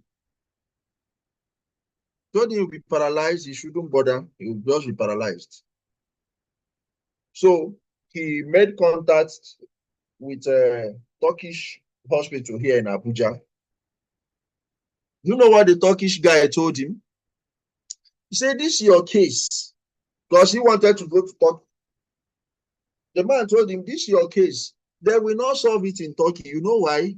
My country has outgrown this type of thing. This is your case. We don't know it in my place. We only read it in textbooks. So as you came now, I am privileged to see physically what I have been reading in textbooks. My country has outgrown this type of sickness. It will not happen in my place. So I suggest you go to India for two reasons. One, India has the population. So amongst their own population, there should be somebody suffering this, so they should be familiar with this sickness and the treatment. Two, India is a medical tourism destination. Amongst all the people that visit India, there must have been somebody who came with this your case. So go to India, and the process is paper. He went to India. The guy is working. The other day we met in court. In fact, when he came back, he came to my office to greet me. And I was telling him, no, stay downstairs. My office is upstairs. I said, stay down, let me come down. He said, no, he's working. He walked through the staircase and came up. We spoke. The other day I ran into him in traffic. He was driving. That's the person that had been condemned to wheelchair here in Abuja. So the point I'm making is this, that our people are also going out. Then he now told me his story. Group 2, God bless you, you captured some things. Particularly when you talked about dietary and talking about some eateries opening just because of patients. The guy told me that part of his treatment was his diet. In fact, when they finished his surgery, the following he stayed 2 days, just 2 days within the ward. They moved him out. He said, what for that? Let him. They said, no, you can't stay here. And look at what they told him. They say you might stay here and get infected. And if you remember one of our lectures, we talked about, still under safe, secure, and healthcare environment, we talked about hospital-acquired infection. Hello, can anyone hear me? Let me be sure I'm not talking to myself. Somebody should confirm, please. Yes, sir. Yes, sir. Okay. So, he was discharged from the ward. He told me that they now brought a dietitian for him who was prescribing what he will eat. It was part of the treatment. You can see how detailed and meticulous these people are. So he wasn't just eating anyhow and only taking medication.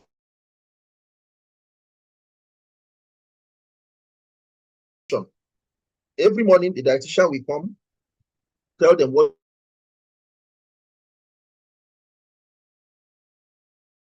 he will take for the day, the quantity. The guy came back. He's walking about in Abuja. He's doing his law practice. He's with his wife and children. He's driving around.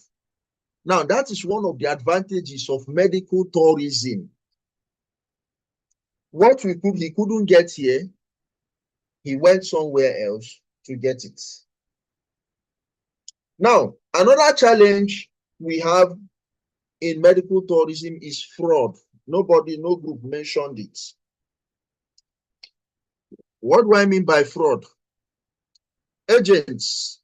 There are people who are here in Nigeria who are into medical tourism. There's another team who are there in India, who are in US, who are in Israel, who are in South Africa, different places that people go to seek healthcare.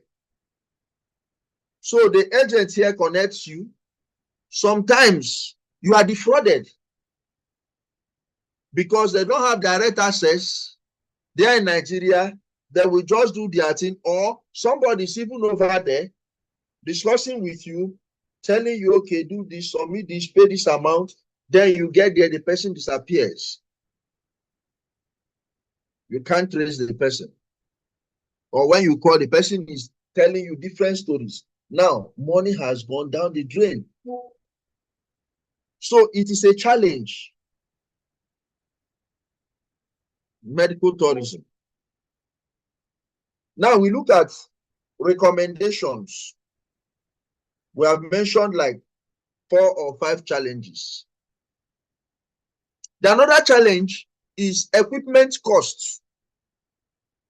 Now, our banking sector, in all honesty, they are not business friendly because of the astronomical rates of their interests.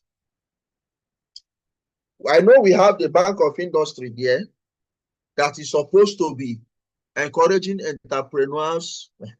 But then the question is, how many people are accessing the loan from Bank of Industry? Where you'll be told to bring your grandmother and her intestine and kidney and the whole of your village as collateral. So the procedure of assessing that fund, so the government is supposed to subsidize. Okay, look at dollars, our forex, foreign exchange. So these equipments are not manufactured in Nigeria. The exchange rate is high. So the government ought to cushion the effects of that, or even give special consideration to hospital proprietors, those who are into hospital business, for them to be able to get these latest modern equipment that will aid their healthcare profession. Is it not a shame? On 1st of October, I posted on Facebook, I said, are we truly independent when our leaders depend on foreign hospitals for healthcare? That was my independence message. Are we truly independent?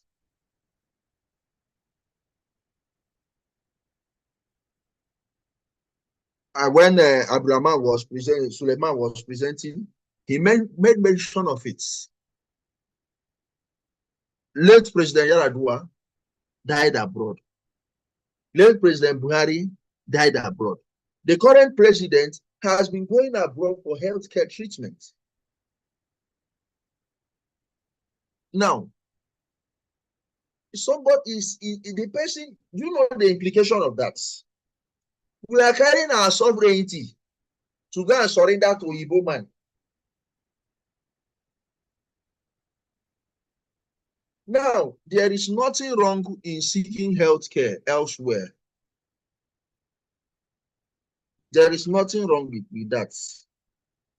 But everything is wrong when it becomes recurrent, one, and where we have the capacity to build whatever we are going out to seek.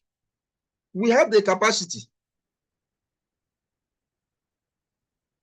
I posted on Facebook, I asked, International Conference Center in Abuja was renovated, not new one, not freshly built, was renovated with 39 billion naira. 39 billion. The Minister of Aviation mentioned they want to work on the tarmac. It called about 700 and something billion. The other time, Minister of Works says Third Mainland Bridge, they need to do something there. His own is trillion, no, not one, not two, 3 point something trillion. Now you can see where our priority lie as a government. That money that they will use, even this Lagos Coastal Road that they are building now, that is trending everywhere. Can't we use that money and build a world-class hospital? Even if you build it inside presidential villa, only for the president, I don't have a problem. Build it in Nigeria. So that we know that our heads of governments will not be going to surrender themselves to foreigners for treatment. King Charles has been sick. It is in public domain. But he said he will be taking alternative medicine. Yes, that brings it to me. Group 2, where you mentioned herbal and medical treatment or therapy. Technically, for us, it is alternative medicine because under the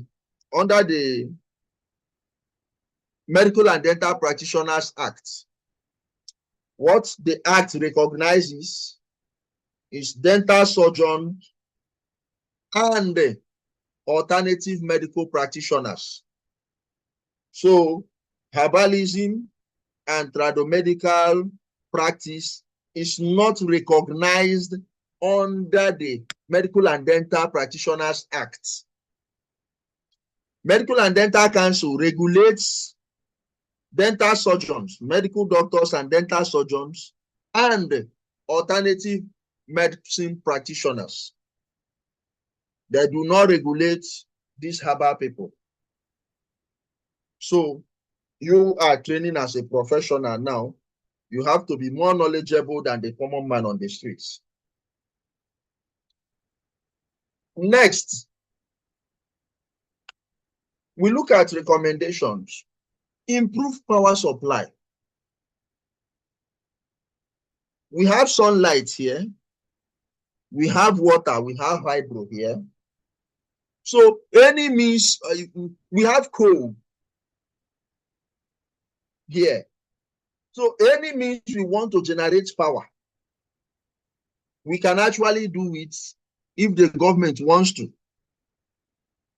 Okay, if you don't want to nationwide, can you look at alternative power sources and remove the hospitals from the grids? I read an article that since 1999 or 1998 or thereabout, Otta Covenant University has been under constant power supply. I don't think there is any hospital in Nigeria that is as big as Covenant University. Even if there is, or that is bigger, even if there is, they have been running on constant power supply, and it's not diesel. So our hospitals, our tertiary hospitals, our secondary hospitals can do that. The government can allow them have their own power supply. Now, that is going to drastically reduce the cost of healthcare, because the burden of diesel and the burden of paying PHCN bill would have been off their shoulder. That is one. Two, we look at insecurity. There is need for the government to improve security so that those who are coming into Nigeria for healthcare can be sure that they will come here and not become kidnapped victims.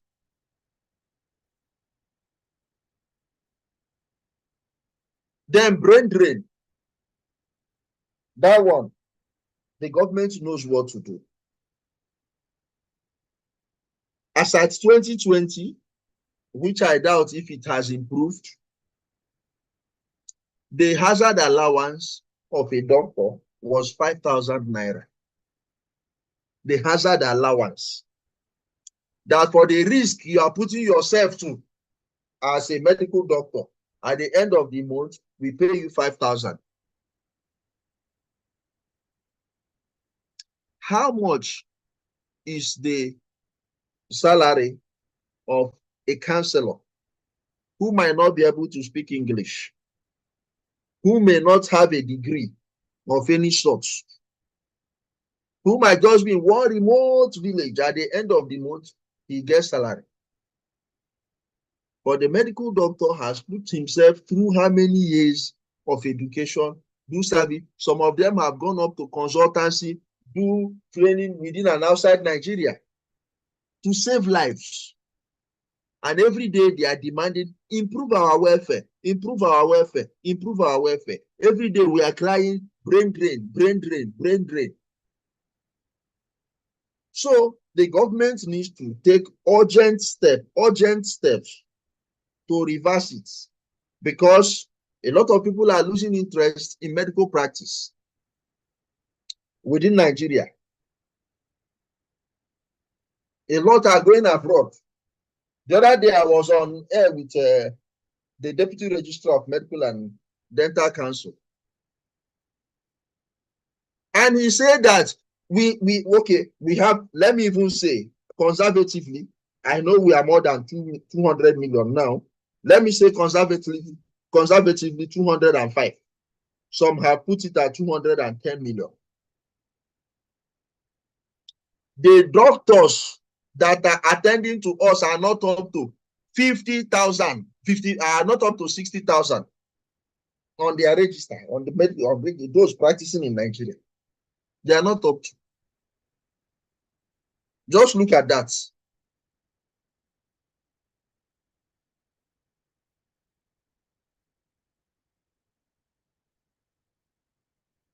Hello, Emiola. Hello? Yes, sir. You are the host now? Now? That's what showed me here, that Eniola is the host now.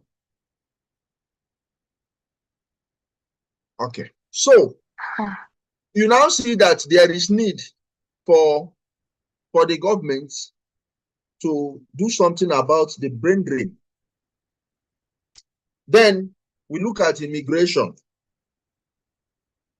There should also be something done about processing ones, especially when it has to do with medication, when it has to do with medical tourism, because life is involved. So there has to be a way of making it easier for persons who are seeking medical care outside Nigeria, and also make it easier for persons who are seeking medical care inside Nigeria. 3 days ago, I was reading Ebonyi State government. Some foreigners came in. They want to partner with them to build a world-class hospital.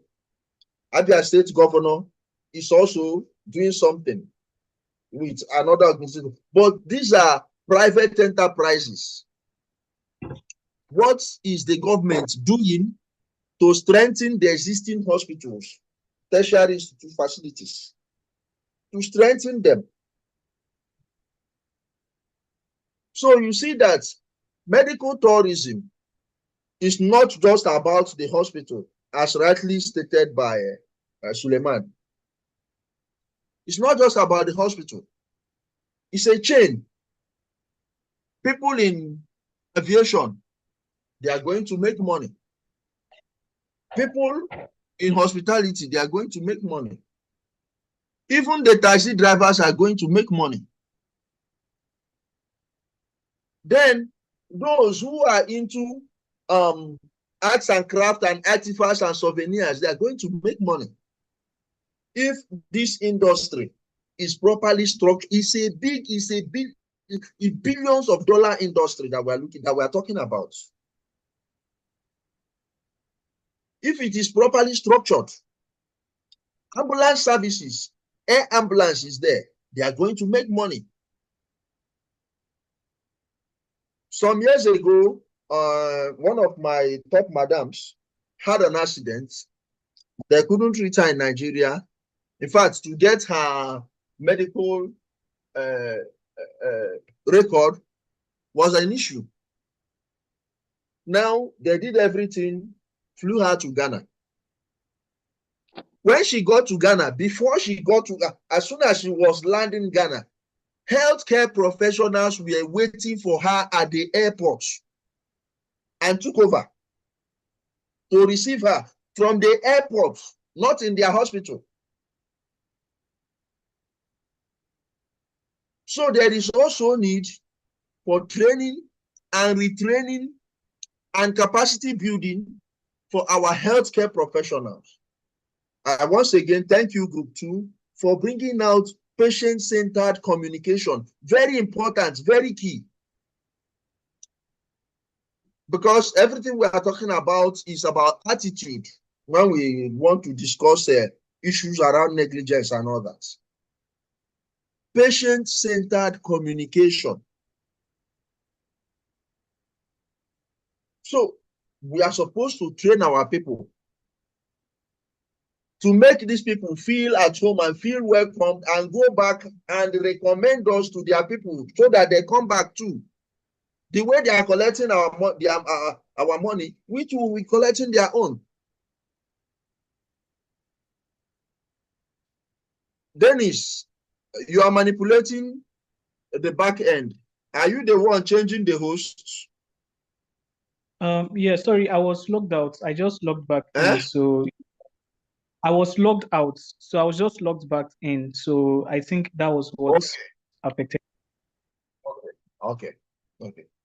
So, any questions so far? But before your question, Bolanle, I say Bolanle, Adiola Medubi. Yes, sir. Yes, turn on your camera and tell us what you have learned so far. I wanted to call you before, and the network logged you out. Now that you are back. Yes, sir. Yes, turn on your camera. Tell us if this training, today is our last class, if this training has been of any help to you. Have you learned anything? Would you recommend it for someone? We want to hear from you.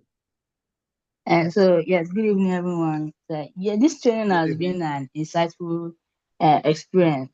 Yes, I just came into medical law, like just expecting. I know I was expecting a lecture, but it has been a lot. Even there are some things I know about, but I did not know that it had names Your attached line to is it. hanging. Oh, Your so are you hearing network me now, sir? is fluctuating. Can't hear you. Yeah. So are you hearing me now, sir? Okay. Hello, Could sir. you raise I your think voice a little? I think are you it's hearing me now, sir? Over? Okay, I see that that this mentorship program has been an insightful experience for me. I came into this program with I know I was expecting a lecture, but the lectures have been quite insightful.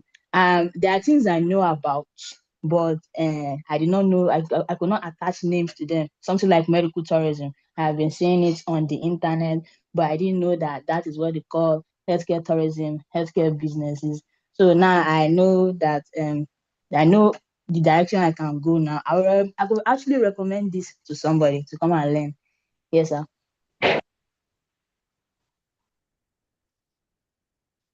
Hello, is anybody hearing me?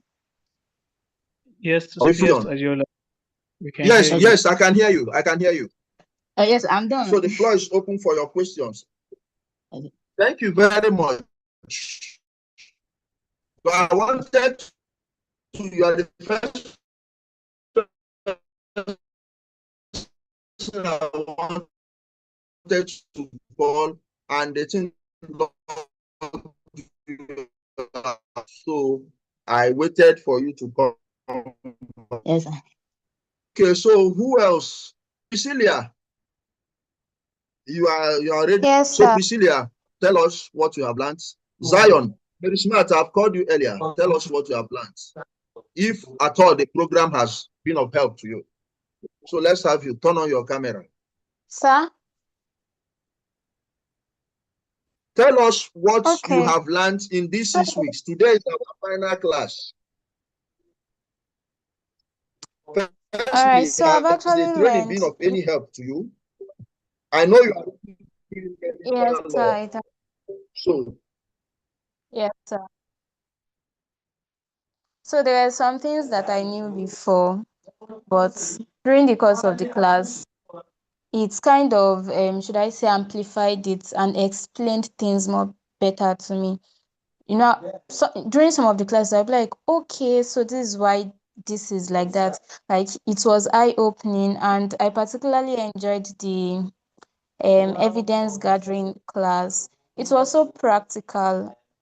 Other classes too were practical. I mean, you did not just make it theoretical, and you did not make it boring. So it was a very enlightening one. Thank you, sir.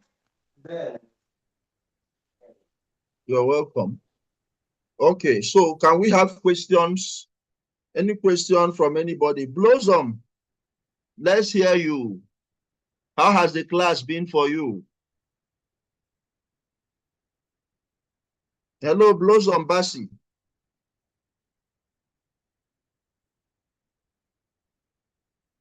Okay, while we wait for Blossom, Mary Smarts, can we hear you?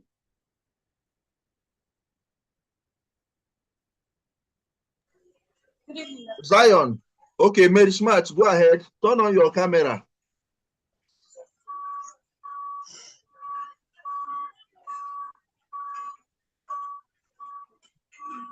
Good evening, everybody.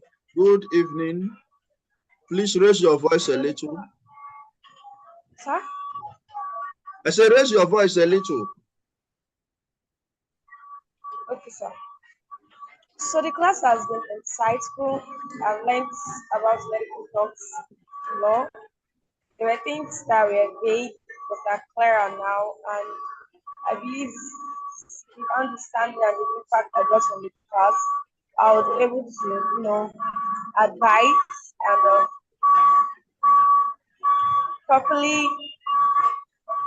Like I was aware of my rights as a patient, and then I now know how to go about it if any of these rights are breached. So the class was very, very exciting.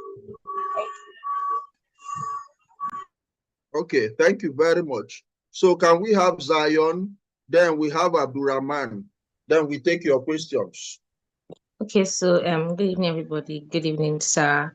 First off, I want to say a very big thank you to you, Mr. Ebenezer. Thank you for always making the class practical. Like, I think I bear witness to what Priscilla said about the class being, much more than a theoretical aspect of, okay, this is what this is.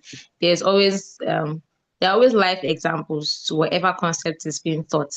Now, I learned a lot from this class, to be very honest.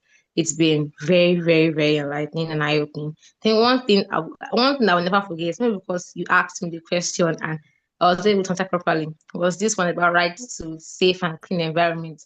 I think you asked me a question one day when I was presenting and about patients touching or people coming to the hospital and then touching the walls or the railings. And they were like, oh, it's actually right to ask me that, okay, where is this? I'm like, okay, I know this thing. I don't know the name. And I'm like, okay. And I love how, even when we don't understand some concept and they have explained, you will still have to explain all over again without making it feel like, I've explained this thing before. So this class has been very, very, very, very eye-opening. And I recommend it to any other person, anyone that would want to, learn more about medical law or is just new to the medical law field, to come for this class and get to know many things, patients' rights. I mean, like Priscilla said, evidence gathering, like all this today, medical tourism, healthcare contract. I never heard of that before till I came to this class. And many other things. So yes, it's been very, very enlightening. Thank you very much again, sir. You're welcome. So lastly, Abdurrahman, let's have you. The presenter for group 2. Learned Counsel Abdurrahman, Suleiman Abdurrahman, S.A. Imam, Esquire. Let's have you. Tell us what you have learned from the class so far. Please, if you have question, raise your hand. Though. Just ask your question.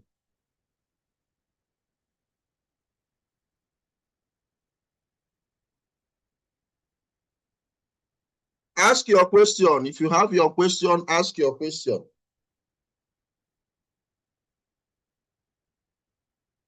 No question? Interesting. Okay, I'm going to ask my own question.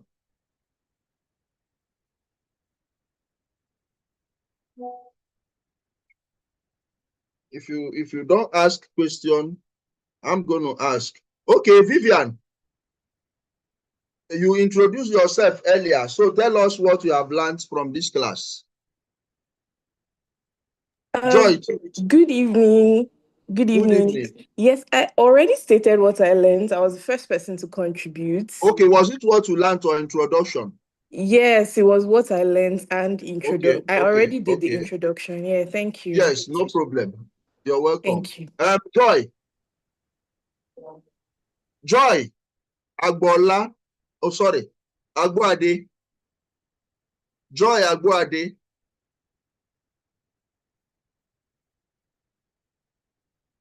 Okay. Mr. Dennis, over to you. I believe your silence, I want to take it that you understood all. But if you have any question on any topic we have treated before, not just today, because today is your last class with me. So it will be a disservice to yourself that you left here without understanding a particular area of what we have done in the past 6 weeks.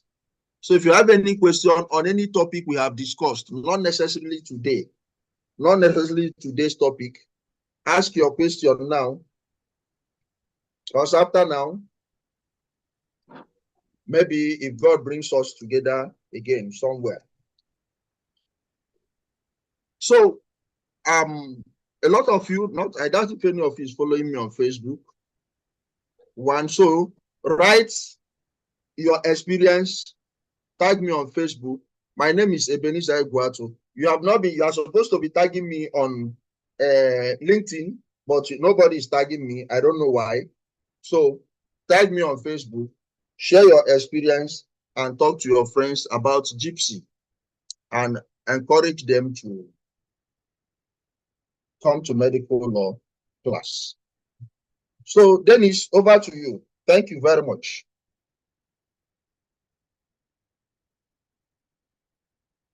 All right, thank you very much, sir. Can you hear me, sir? Okay. Yes. If you can hear me from the mentees, right? Okay, we've come to the end of today's session. We really hope that everyone has been able to pick up very meaningful lessons from the class. So yeah, just before we go, we'll just quickly take our pictures so that we can head out and call it a day. So please, for the very last time, right, please can we kindly turn on our videos? All right, thank you, Mary. Thank you, Adiola. I have tried to turn on my video, but it's showing me blank, so I don't know what the problem is. Okay, no problem, sir. It's fine. Okay, thank you, Vivian. Thank you, Zion. Okay. Yeah. Okay. Yeah, so we are done. We are done. Thank you very much, everyone, for joining in and coming on board. We are happy that you were able to participate in the medical health tech and law class. We hope that you found the class very useful and you'll be able to recommend this particular course and even generally overall our programs to not just anyone recommending, also build a career along this path. I have been here for more than 10 years doing medical law. So you can build a career here. The other day, I doubt if I shared it on the platform with you. Maybe Dennis, incorporates in your next set, incorporate this topic, career opportunities in medical law practice. career prospects in medical law practice. Because when we finish training, they are supposed to also make money out of it. So let them know where and how they can plug themselves into making money from it, not just to acquire knowledge and gather certificates. I doubt if I shared that this thing, but Young Lawyers Forum, not Oka, Onitsha branch, they contacted me last month, I think 9th of September. I had a webinar with them on this topic, career prospects in medical law. So put it as a topic, maybe the last topic in our subsequent batches, in our subsequent training. Let it be the last topic, career prospects. When we are done, let's discuss career prospects. It's okay. Good night, everyone. Yes, good night, everyone. Good night, Please sir. enjoy.